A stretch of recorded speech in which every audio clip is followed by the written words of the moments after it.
The ultimatum. High Admiral Vexna of the Vesperian Empire stood motionless before the holographic display of Earth, their crystalline form refracting the soft light of distant stars. The blockade was complete, a shimmering network of quantum-locked vessels surrounding the troublesome little planet that had defied the Empire's most reasonable demand. "Send the message," Vexna commanded, their voice resonating through the bridge like wind through crystal chimes. The demand was simple. Earth would share its art, music, and cultural creations with the Empire, or remain isolated forever. The Vesperians had discovered Earth quite by accident. A routine survey ship had picked up radio signals, but not the usual technical broadcasts or communication patterns. Instead, they found something unprecedented in the galaxy: symphony orchestras, rock concerts, poetry readings, and theatrical performances.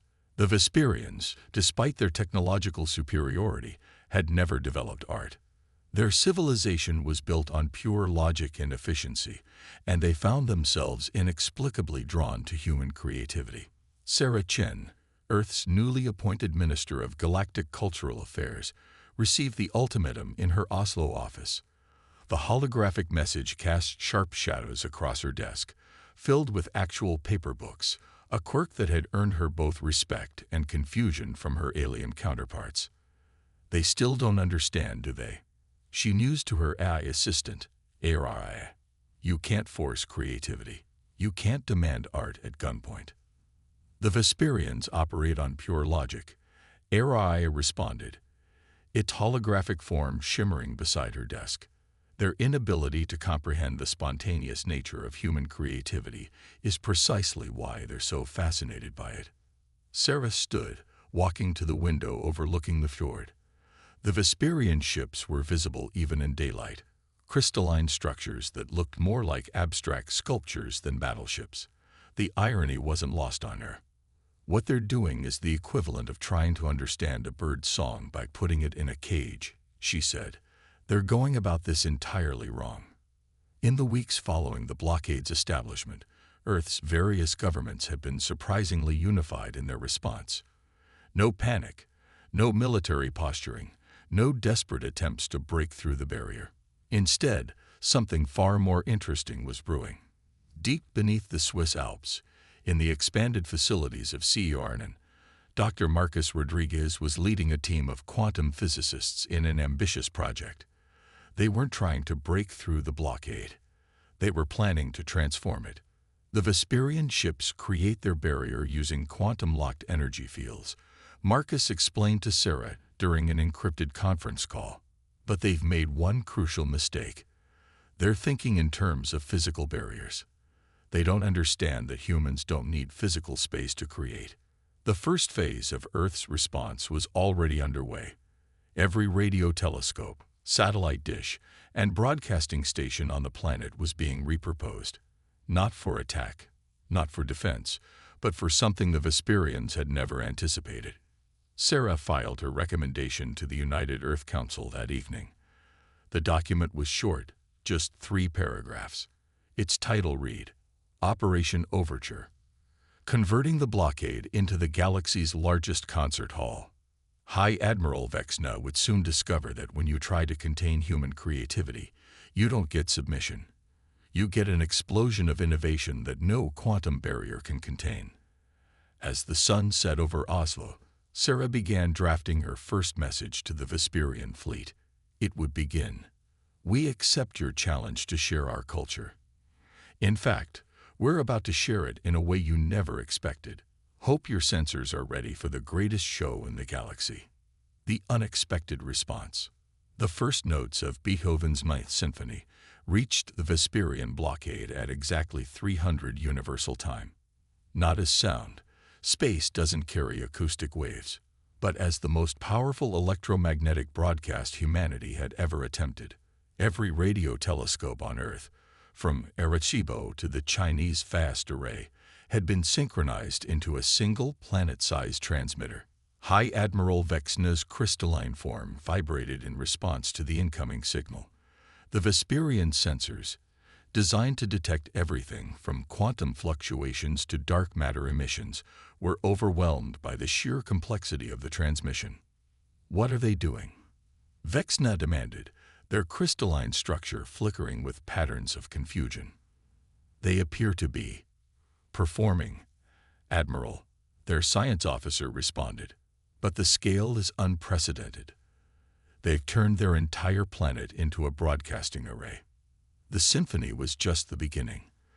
Following close behind came thousands of simultaneous transmissions: jazz from New Orleans, classical Chinese opera, Bollywood dance numbers, African drum circles, all carefully encoded to interact with the quantum-locked barrier of the blockade itself. In her Oslo office, Sarah Chen watched the sensor readings with satisfaction. "The Vesperians wanted our culture," she said to ARIA. "Well, they're about to experience it in full surround sound." Dr. Rodriguez's team at CERN had made a breakthrough discovery. The quantum barriers maintaining the blockade could act as perfect resonators for properly encoded electromagnetic signals. In effect, the Vesperians had surrounded Earth with the galaxy's largest speaker system. The beauty of it, Rodriguez explained during an emergency session of the United Earth Council, is that they can't shut it off without dropping the blockade. Their own containment field is amplifying and redistributing our broadcasts. The Vesperian response was immediate and completely ineffective. Their attempts to dampen the signals only caused the quantum barrier to resonate more strongly, transforming their blockade into a galactic-scale musical instrument. But the real surprise came 3 days into what Earth's media had dubbed the greatest concert in history. Other alien species began to arrive, their ships holding position just outside the blockade. They came not to intervene, but to listen. "Admiral," Sarah Chen's voice came through on all frequencies, "you might be interested to know that we're receiving requests for cultural exchange programs from 17 different spacefaring civilizations. Apparently, your blockade has given us the galaxy's biggest stage." In the crystalline command center of the Vesperian flagship, Vexna was experiencing something entirely new to their species: aesthetic appreciation. The complex harmonies of Earth's global concert were creating resonance patterns in their crystalline biology that triggered unprecedented neural responses. "It's beautiful," they admitted, causing their bridge crew to vibrate in shock. Vesperians weren't supposed to understand beauty, let alone acknowledge it. Meanwhile, beneath the Swiss Alps, Dr. Rodriguez's team was preparing Phase 2. If the Vesperians thought Earth's musical assault was impressive, they weren't prepared for what would happen when humanity began broadcasting visual art through their quantum-sensitive barriers. "The thing about human creativity," Sarah explained to her staff, "is that it's not just about the art we create. It's about how we share it, how we use it to connect, to transform, to turn barriers into bridges." As the first month of the blockade drew to a close, Earth's response had achieved something unprecedented in galactic history.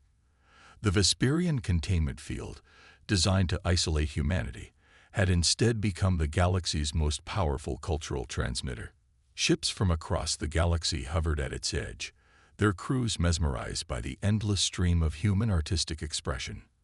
But in the depths of their crystalline ships, something even more extraordinary was happening. Young Vesperians, exposed to human art for the first time, began to experiment with creating their own. The rigid patterns of their society were beginning to shift, transformed by the very force they had tried to contain. "Remarkable," ARIA observed, analyzing the sensor data. "The Vesperians' crystalline biology responds to artistic stimuli by forming new neural pathways. They're literally being changed by our art at a biological level." Sarah smiled, remembering an old quote about music having the power to soothe savage beasts. "Sometimes," she said, "the best way to overcome a barrier is to transform it into something entirely new." As Earth prepared to launch Phase 2 of Operation Overture, one thing had become clear. The Vesperians had inadvertently given humanity exactly what they needed: a way to share their creativity with the entire galaxy. Digital revolution. Dr. Marcus Rodriguez stood in the center of CERN's quantum consciousness lab, surrounded by holographic displays showing the most ambitious experiment in human history. The discovery had been accidental, a side effect of their attempts to enhance the cultural broadcasts through the Vesperian barrier. We didn't just find a way to transmit art through their quantum field, he explained to Sarah Chin, who watched with rapt attention. We found a way to transmit experience itself. The breakthrough came when they discovered that the quantum-locked barrier surrounding Earth didn't just resonate with electromagnetic signals, it could carry quantum-entangled states, states complex enough to hold human consciousness. Think of it like this, Rodriguez continued, his eyes bright with excitement. When you listen to a symphony, you're not just hearing notes. You're experiencing the composer's vision. We found a way to share that experience directly, mind to mind, across the barrier. Sarah understood the implications immediately. We're not just going to show them our art anymore. We're going to let them feel what it's like to create it. The first test subject was a young violin prodigy from Seoul. As she played Bach's Chaconne, her neural patterns were captured, encoded into quantum states, and transmitted through the barrier. The effect on the watching alien ships was immediate and profound. On board the Vesperian flagship, High Admiral Vexna experienced something unprecedented. The sensation of holding a violin, feeling the wood beneath their crystalline appendages, understanding the emotional weight behind each note. Their entire crew stood frozen, sharing in the experience, their crystalline forms resonating with new patterns of thought and feeling. This is what it means to create. Vexna's question echoed through the command center, their voice carrying undertones of wonder never before heard in Vesperian speech. But the revolution didn't stop there. As news of the breakthrough spread, artists, musicians, dancers, and creators from every corner of Earth volunteered to share their experiences. The quantum barrier became a canvas for human consciousness itself, carrying not just the products of creativity, but the very essence of the creative process. In her Oslo office, Sarah received reports of unprecedented changes sweeping through alien societies. Species that had never created art were beginning to experiment with expression. The Vesperians, in particular, were transforming rapidly, their crystalline cities beginning to show signs of aesthetic design rather than pure functionality. We're witnessing the birth of art in societies that never knew it, ARIA observed, its algorithms struggling to keep up with the flood of new cultural data from across the galaxy. Dr. Rodriguez's team continued to refine the technology. They discovered they could transmit not just individual experiences, but collective ones. The barrier could carry the shared consciousness of an entire orchestra, the collaborative energy of a dance ensemble, the combined creativity of a group of painters working on a single canvas. The Vesperians thought they could contain human creativity, Sarah mused, watching the latest transmission light up the quantum barrier with patterns of shared consciousness.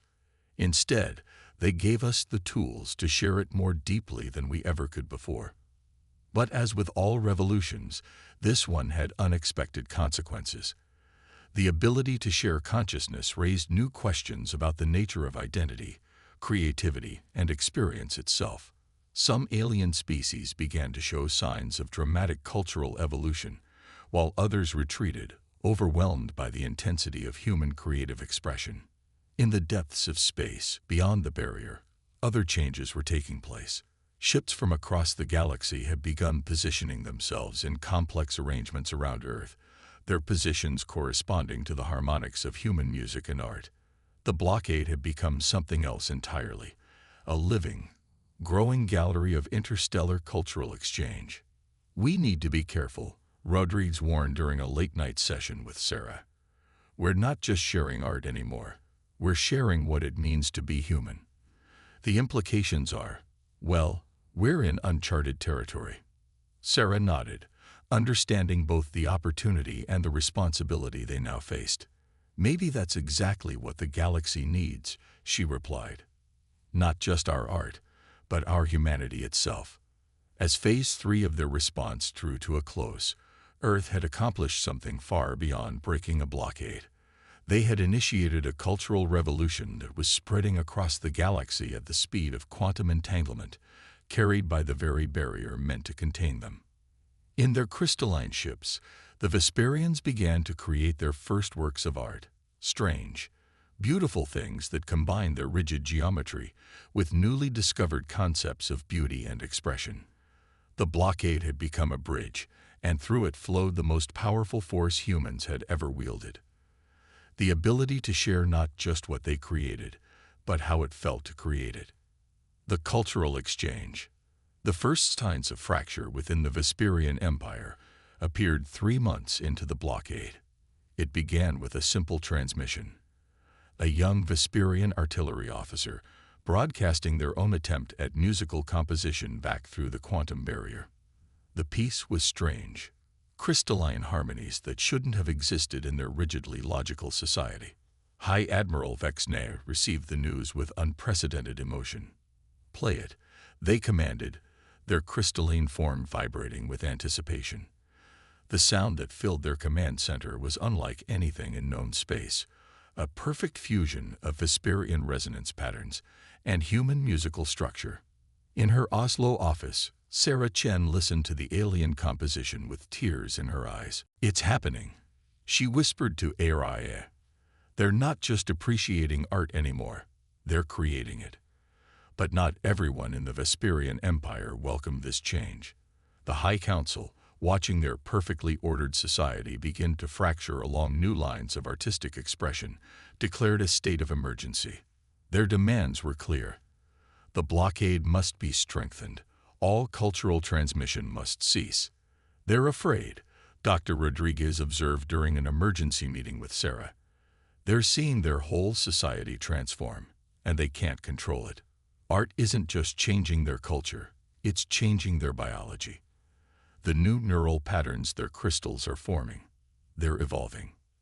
The resistance came from unexpected quarters. Young Vesperians across the empire began converting their quantum communication networks into artistic broadcasting systems.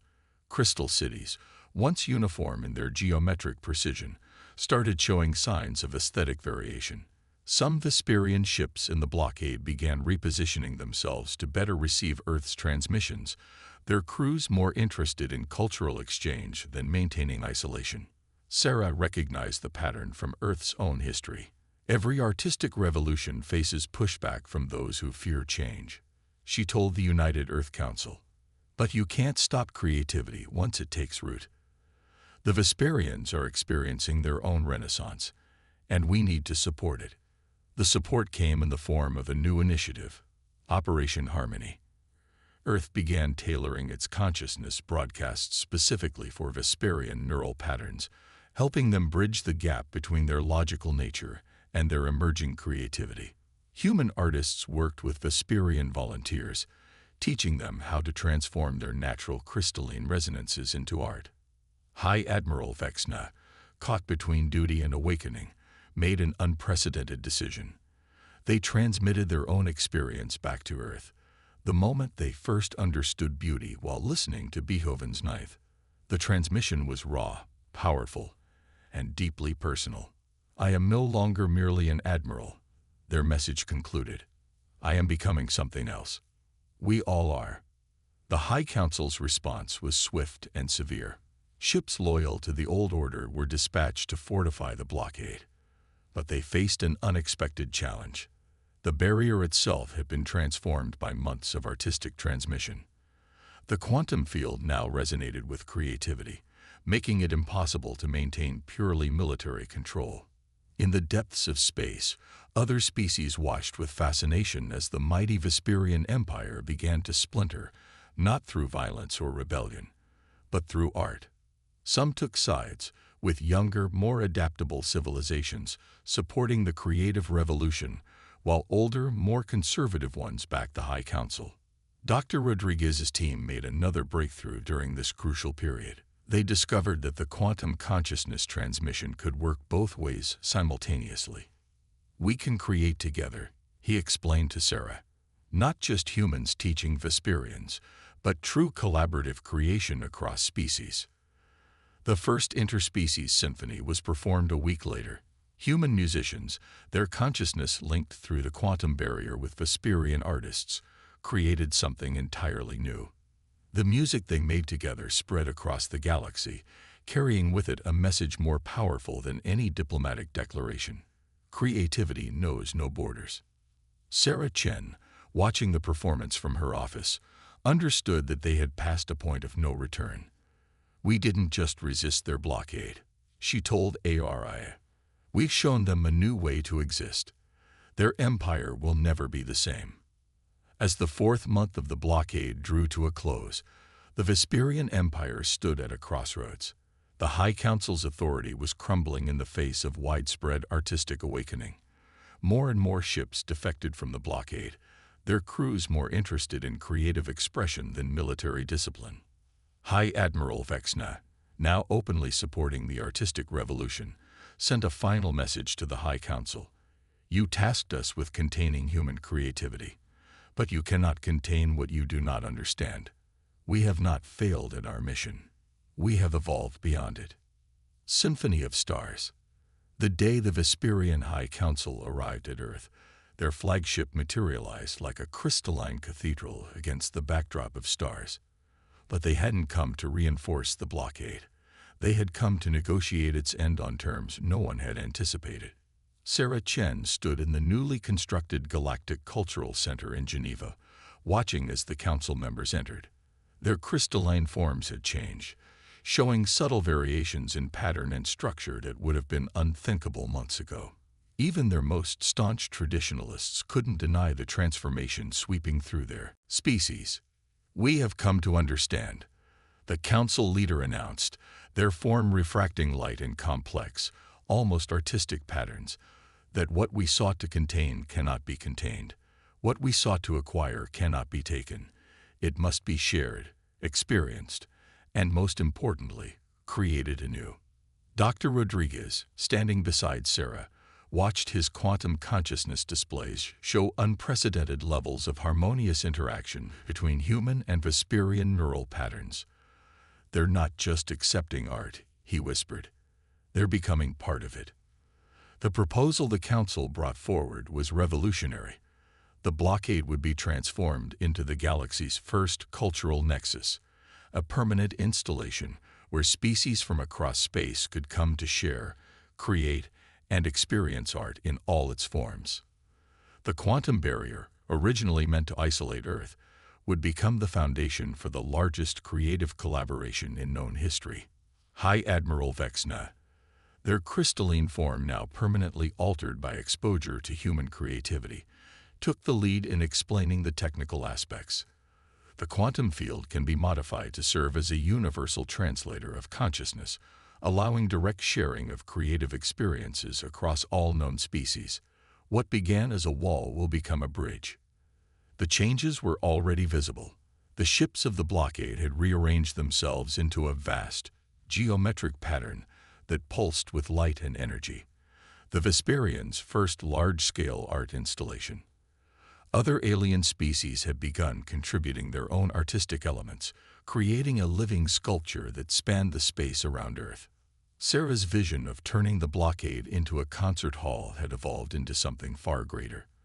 "We're not just sharing our art anymore," she addressed the assembled galactic representatives. "We're creating a new form of communication, a new way of understanding each other that goes beyond words or images." The transformation of the barrier began immediately. Under the guidance of Dr. Rodriguez's team, the quantum field was reconfigured to facilitate creative exchange in all directions. The first test came when a group of Vesperian artists, working in concert with human musicians, created a performance that combined crystalline resonance with human melody in ways that affected both species at a biological level. "The beauty of it," Rodriguez explained during the performance, "is that we're not just teaching them about art, we're learning new forms of creativity from them. Their crystalline structures can create harmonies we never imagined possible. We're all evolving together." The impact rippled across the galaxy. Species that had never participated in cultural exchange began arriving at the nexus, eager to both share and experience.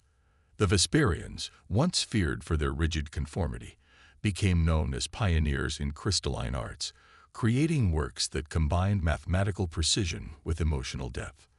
In her office overlooking the transformed barrier, Sarah received reports of unprecedented developments. New art forms were emerging that could only exist through interspecies collaboration. The quantum consciousness technology had evolved beyond simple transmission, allowing for the creation of shared creative spaces where different species could work together in ways previously unimaginable. Area's analysis showed something even more remarkable. The creative exchange was accelerating the cultural and technological development of every participating species. It appears, the AI reported, that creativity itself is a catalyst for evolution. The final element of the transformation came 6 months after the blockade began. The Vesperian High Council, their own society now irrevocably changed by the artistic revolution, proposed the establishment of the first Galactic Arts Academy. Earth would serve as its primary campus, with the cultural nexus as its hub. From this day forward, High Admiral Vexna announced at the Academy's opening ceremony, "We recognize that the greatest power in the universe is not the ability to contain or control, but the ability to create and share. We came to Earth seeking to understand human creativity. Instead, we learned to be creative ourselves." Sarah Chen, watching the ceremony from her office, reflected on how far they had come. What had started as an attempt to resist isolation had become a movement that transformed the galaxy. The quantum barrier still surrounded Earth, but now it pulsed with the combined creative energy of 1,000 species, a living testament to the power of human ingenuity and artistic expression. In the end, she told ARIA, as they watched new ships arrive at the Nexus, "They didn't just fail to contain us. They helped us show the galaxy that the true power of humanity isn't in our technology or our defiance. It's in our ability to imagine, to create, and to share that creation with others." The stars themselves seemed to shine brighter that night, as if responding to the symphony of consciousness and creativity that now flowed through the space around Earth.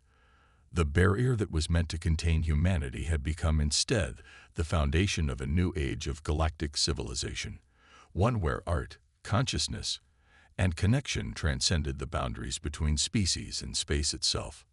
The end.